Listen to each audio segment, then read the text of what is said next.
Patay sa engkwentro ang magkapatid na tulak umano sa Antipolo City. Sa Roosevelt Avenue naman sa Quezon City, napatay rin ng mga pulis sa isang holdupper. Narito unang balita ni Bam Alegre.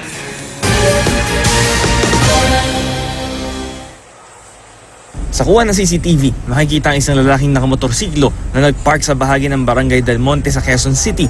Maya-maya nang may dumating na babae, nilapitan ng nakamotorsiklo ang babae na nagtangka namang lumayo. Tila nagpatintero ang dalawa.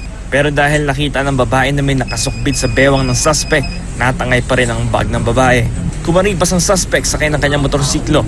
Kagabi ang parehong suspect din umano ang nang hold up sa isang spa sa Roosevelt Avenue. Dahil dito, naging target ang lalaki ng hot pursuit operation ng QCPD Station 2. Bago maghating gabi, natuntun siya ng mga otoridad sa Barangay Del Monte. Ang tangkang pag-aresto, nauwi sa engkwentro, na ikinamatay ng suspect na kinilalang si Alvin Gutan. Matagal na raw siyang hindi umuwi sa kanila ayon sa kanyang ina. Alam ko may shota yan pero hindi ko rin nakikita. Yun lang ang alam ko.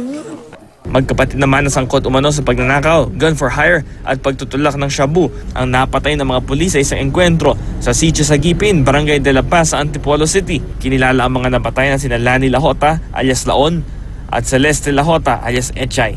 Bago ang engkwentro, isang bypass ang ikinasa kung saan nabilhan ng isang sachet ng shabu ang mga suspect. Pero nakatunog sila na pulis ang kanilang katransaksyon. Kaya tumakbo papasok ng bahay ang suspect na si Echay at pinaputukan ang humahabol sa kanyang pulis. Sinubukan naman tumakas ang isa pang suspect na si Laon pero na-corner ng mga pulis sa isang kubo hanggang mapatay. Tinamaan ng bala si Patrolman Ariel Dapiaweb na isinugod pa sa ospital subalit idineklarang dead on arrival. Sugatan naman ang kasama niya si Police Staff Sergeant Joseph Bonhardin na nasa maayos sa kondisyon sa ospital. Nakuha sa mga suspect ang 3 sumpak, isang kalibre 38 at 20 sachet ng hinihinalang shabu. Para sa unang balita, Bam Alegre reporting.